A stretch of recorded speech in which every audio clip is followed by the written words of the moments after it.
बिस्मिल्लाहिर्रहमानिर्रहीम। अस्सलाम वालेकुम। मैं मुदस्सिर शाही एडवोकेट और आप देख रहे हैं लीगल इश्यूज़। आज हमने बात करनी है कि ज़मानत क़ब्ल अज़ गिरफ़्तारी, कि आपको एप्रीहेंशन है, ग्रेट एप्रीहेंशन है कि आपको अरेस्ट कर लिया जाएगा। पुलिस जनाब आपको किसी बंदे के साथ मिलके तो वो इस दर पे हैं कि हमने इस बंदे को अरेस्ट कर लेना है, तो प्री अरेस्ट बेल आपने करवानी है। बेल बिफोर अरेस्ट भी इसे कहते हैं। प्री अरेस्ट बेल जो करवानी है, ज़मानत क़ब्ल अज़ गिरफ़्तारी, इसका तरीक़ाकार क्या है, क्या क्या ग्राउंड्स होती हैं जिनकी बेसिस के ऊपर कोर्ट कंसीडर करती है कि इस बंदे को अरेस्ट ना करें। वैसे अगर एफआईआर दर्ज भी हो गई है, क्रिमिनल केस रजिस्टर हो गया थाने के अंदर, इसके बावजूद इस शख्स को आप गिरफ़्तार ना करें, गुजारा हो जाएगा। तो वो कौन सी ग्राउंड्स हैं, वो क्या क्राइटेरिया होता है, कहाँ पे फाइल होती है, इसके बारे में आज मुख्तसर सी हमने बात करनी है। सबसे पहले कानून की बात करें तो सेक्शन इसको डील करता है 498 CRPC, ज़ाब्ता फौजदारी का 498 498 सेक्शन है। तो ये डील करता है कि किस तरह कोई बंदा जिसको ग्रेट एप्रीहेंशन हो कि वो इमिनेंट एप्रीहेंशन है उसे अरेस्ट का, कि मेरी गिरफ़्तारी फ़ौरन ये करने वाले हैं, तो उसको चाहिए कि वो बेल बिफोर अरेस्ट मूव करे। कहाँ पे मूव कर सकता है? ये सेशन कोर्ट से नीचे मूव नहीं की जा सकती। अभी तो बंदा उसके ख़िलाफ़ क्रिमिनल केस रजिस्टर हुआ है, वो बंदा तो जनाब अभी अरेस्ट भी नहीं हुआ, पुलिस ने उसे पकड़ा भी नहीं, उससे पूछगिछ नहीं की, अपनी तफ्तीश का आगाज़ नहीं किया, और ये कहते पहले मैं ज़मानत करा लूँ तो जनाब मुझे कोई अरेस्ट भी ना करे, मैंने क्राइम अगरचे मुझ पर इल्ज़ाम है। तो अब ये कहाँ पे जाएगा? कम अज़ कम इसको सेशन कोर्ट के लेवल तक, अगर कोई स्पेशल कोर्ट है, मिसाल के तौर पर एंटी करप्शन की कोर्ट है, तो ये एंटी करप्शन की कोर्ट में उस लेवल पे जाएगा। अगर ये जनाब समझता है कि ये FIA का है, तो उस अदालत में चला जाएगा। ये अगर कोई भी हो ना, किसी भी किस्म का जिसमें समझ नहीं आ रही कि ये स्पेशल, तो ये फिर नॉर्मल जितने भी ऑफेंसेस हैं जिनकी स्पेशल कोर्ट्स, स्पेशल लॉज नहीं है, तो इसको फ़ौरन जाना पड़ेगा सेशन कोर्ट में या हाई कोर्ट में। सेशन कोर्ट, हाई कोर्ट, ये लेवल है जहाँ से इसका आगाज़ होता है। बाकी जो ज़मानत है वो आप नीचे भी दायर कर सकते हैं, मजिस्ट्रेट के पास दायर करते हैं, आप खारिज हो गई तो जनाब उससे आगे फिर सेशन में जाते हैं, फिर हाई कोर्ट में जाते हैं, नीचे से शुरू होती है। लेकिन प्री अरेस्ट बेल, ज़मानत क़ब्ल अज़ गिरफ़्तारी, ये शुरू ही सेशन लेवल से होती है। सेशन कोर्ट में ये आप फाइल कर सकते हैं।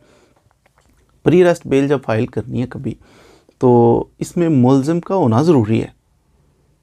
पोस्ट अरेस्ट में तो आपको पता है कि वो मुल्ज़िम जो है वो जेल के अंदर होता है, तो हम पोस्ट अरेस्ट के बंदा अरेस्ट हो गया तो उसकी ज़मानत ले लें, ये रिक्वेस्ट करते हैं।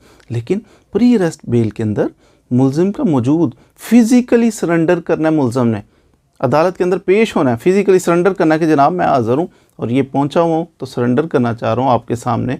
मैं आगे फिर कुछ कमिटमेंट्स होती हैं ना कोर्ट के सामने पेश होके, तो ये एक्स्ट्रा ऑर्डिनरी रिलीफ मांगता है। यानी कि कैसा एक रिलीफ चाह रहा है बंदा कि मुझ पे इल्ज़ाम लग गया है, मैंने मर्डर किया है, मैंने जनाब चोरी की, डकैती की है, जो भी किया है, तो मुझ पे इल्ज़ाम, मैं मुल्ज़िम हूँ, तो लेकिन मुझे अरेस्ट ना किया जाए, मैं बस चौधरी साहब हूँ, मैं अपने घर बैठा रहूँ, मुझे कोई डिस्टर्ब ना करे। तो ये एक्स्ट्रा ऑर्डिनरी रिलीफ मांग रहा है। तो जब एक्स्ट्रा ऑर्डिनरी रिलीफ इसने मांगना है कोर्ट से, फिर कोर्ट में इसकी फ़िज़िकल प्रेजेंस बहुत ज़रूरी है। हाँ, कभी कभार कोई ऐसा मौका हो कि कोई इमरजेंसी बन जाए, तो जिसकी वजह से ये ना पेश हो सके, फिर इसके बिहाफ पे आप दरख्वास्त दे सकते हैं कि जनाब उसकी आज की हाज़िरी जो है वो माफ़ की जाए, ये वजह बन गई है। लेकिन नॉर्मल रूटीन में इसको पेश होना पड़ेगा। खुदा न खास्ता ये पेश नहीं होता तो कोर्ट तो इस बात पे ही उसकी ज़मानत क़ब्ल अज़ गिरफ़्तारी जो आपने ज़मानत दायर की हुई है वो खारिज कर देगी। फ़िज़िकल प्रेजेंस बहुत ज़रूरी है। इसके अंदर उसको कोर्ट को ये कन्विंस करना होता है कि जनाब मैं तो रेडी हूँ कि आप जैसे हुक्म करते हैं, श्योरिटी बॉन्ड कहते हैं, तो मैं वो भी जमा करवाने के लिए तैयार हूँ। ये भी वो यानी कोर्ट को एक सेटिस्फाई करने के लिए कहता है।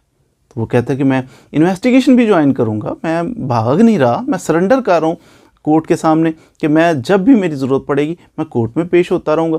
अब ज़मानत का मतलब ये होता है कि इसकी कस्टडी जो है ना, ये हम किसी बंदा उसकी ज़मानत लेता है, उस कोई श्योरिटी जो होता है ना, जो ज़ामिन बनता है, तो वो जो मचल के जमा करवा, ये बंदा जो ज़ामिन बन रहा है, इसकी ड्यूटी लग जाती है कि ये ज़िम्मेदारी कबूल करता है कि जब भी इसकी ज़रूरत पड़ेगी तो जनाब मैं इसको लेके आऊँगा।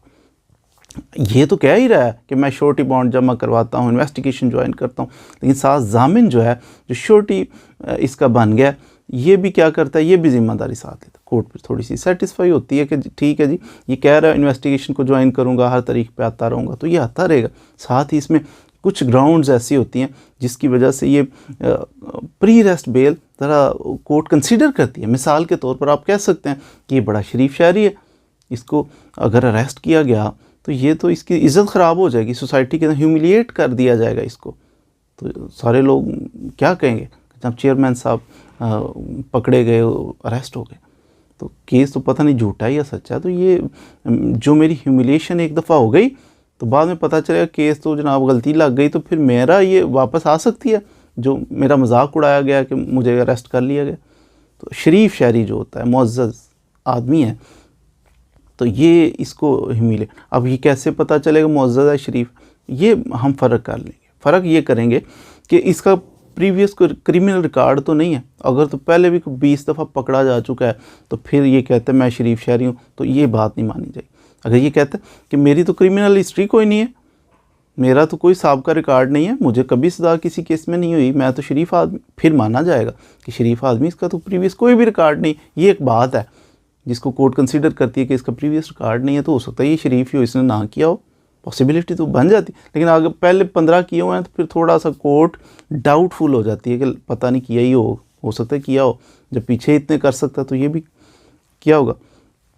ये शरीफ शहरी होना किसी का या ना शरीफ शहरी होना, ये भी मैटर करता है। फिर मेलाफाइडी हम महसूस करते हैं कि पुलिस की मेलाफाइडी हो सकती है कि पुलिस के ख़िलाफ़ मैं दरख्वास्तें दे रहा था, ये किया था, वो उस वजह से पुलिस जो है वो ज़रा गुस्से में आ गई है, तो पुलिस ने ये हरकत की है, मेरे ख़िलाफ़ FIR दे दिया, तो मेहरबानी करके मेरी बेल ले लीजिए। उसका कोई रिकॉर्ड, कोई सबूत आपको देना पड़ेगा।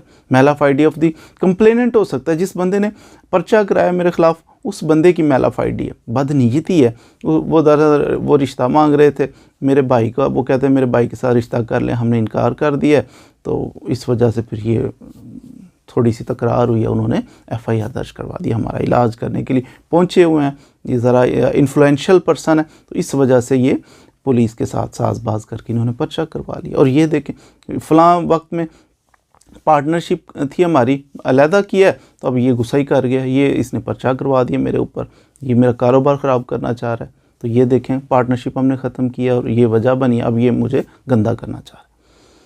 कोई इस किस्म की रीज़न्स हो सकती हैं। FIR के अंदर इतना सारा डिले इन्होंने कर दिया, तो जनाब बराए मेहरबानी 6 माह पहले ना एक दफ़ा ऐसा हुआ था, इसने ये किया था, तो इस वजह से इस पर पर्चा दे दिया। अब इतना डिले 6 माह क्या करते रहे आप, तो इस बेसिस के ऊपर भी आपकी प्री अरेस्ट बेल हो सकती है। कुछ ना कुछ ग्राउंड्स यानी होती हैं जिनकी बुनियाद पर कोर्ट फिर आपको ये एक्स्ट्रा ऑर्डिनरी रिलीफ भी देती है कि इसको अरेस्ट ही ना किया जाए, अरेस्ट करने से पहले पहले उसको ज़मानत दे दी जाती है। ये भी ग्राउंड हो सकती है कि जनाब ये बंदा जो इसका FIR के अंदर नाम तो उन्होंने दे दिया, लेकिन इसको रोल कोई एट्रीब्यूट नहीं किया, लड़ाई हो गई थी, झगड़ा हो गया, बंदा मर गया या बाजू टूट गया, अब ये फलां ने डंडा मारा तो बंदा मर गया और ये उसके साथ था और साथ खड़ा था, इसने कुछ भी नहीं किया, साथ जो खड़ा था उसका इतना ही रोल है कि वो खड़ा था। ये FIR में तो इसका नाम आ गया, तो पुलिस इसको भी अरेस्ट करने के चक्कर में इसको चाहिए कि प्री अरेस्ट बेल मूव करे कि जनाब FIR तो है, ये देखें FIR है, लेकिन इसके अंदर मेरा रोल कोई नहीं, मुझे नहीं कहा डंडा मारा या कुछ किया, तो अगर प्रेजेंस मेरा प्रेजेंस है इसकी सिर्फ मौजूद है उधर, तो इस बेसिस के ऊपर इसको अरेस्ट किया जाना ज़रूरी नहीं, कोई रिकवरी इससे इफ़ेक्ट नहीं करनी। तो बंदा कह सकता है कि जनाब मुझे मकसद कोई नहीं है, मुझे अरेस्ट करके तो पुलिस वाले क्या करेंगे, इन्वेस्टिगेशन तो मैं जाके अगर कोई बात पूछनी है बतानी है वो तो मैं जा रहा हूँ, तो रिकवरी तो इन्होंने करनी कोई नहीं मुझसे, कौन सा वेपन ऑफ ऑफेंस इन्होंने रिकवर करना है, तो ये चीज़ आ सकती है। मिसाल के तौर पर जो आप पे इल्ज़ाम उन्होंने लगाया उसके आप बिल्कुल अपोजिट चीज़ आपको पेश कर देते हैं, कोर्ट के ज़हन में ये भी आता है कि फर्दर ही इंक्वायरी का केस है, जो चीज़ ये इस पे अलेज कर रहे हैं कि इस बंदे ने ये फ़लाँ काम किया था, ये जुर्म किया है, तो ये तो बिल्कुल उसके अपोजिट चीज़ इसने पेश कर दी, तो ये समझ में नहीं आ रही चीज़, ये तो बनता नहीं है कोई जोड़। तो चलें बाद में देखेंगे, इसको ना पकड़ें, पकड़ना बिला वजह उसको क्यों। लाइफ और लिबर्टी किसी भी सिटीज़न की, किसी भी पाकिस्तानी की लाइफ और लिबर्टी, इसकी ज़मानत कॉन्स्टिट्यूशन देता है, कॉन्स्टिट्यूशन राइट है हर बंदे का कि ऐसे ही पकड़ के तो बंदे को अंदर बाद में सॉरी बोल दे, ना ना ना, जहाँ कोई कन्फ्यूजन क्रिएट हो जाएगी तो एहतियात इसी में है कि इस बंदे को जनाब रिलीज़ किया जाए बेल के ऊपर कि जब आपकी ज़रूरत पड़े आप तशरीफ़ ले आइएगा। अदरवाइज़ ये पकड़ लेना, उसको सॉरी बोलना, ये बहुत ख़तरनाक है, ये अनकॉन्स्टिट्यूशनल फेल है। तो इसलिए कोर्ट्स नॉर्मली एहतियात इसी में करती हैं कि अगर कुछ ग्राउंड्स अवेलेबल हों तो फिर उस बंदे को ज़मानत के ऊपर रिहा कर देती हैं कि ज़ामिन की ड्यूटी लग जाती है कि जब भी इसकी ज़रूरत पड़े इसको लेके अपने अदालत में आ जाए। उम्मीद है आपने प्री अरेस्ट बेल के बारे में कुछ ना कुछ मालूमात हासिल कर ली होंगी। मज़ीद वीडियोज़ के लिए हमारे साथ रहिए। Thank you very much.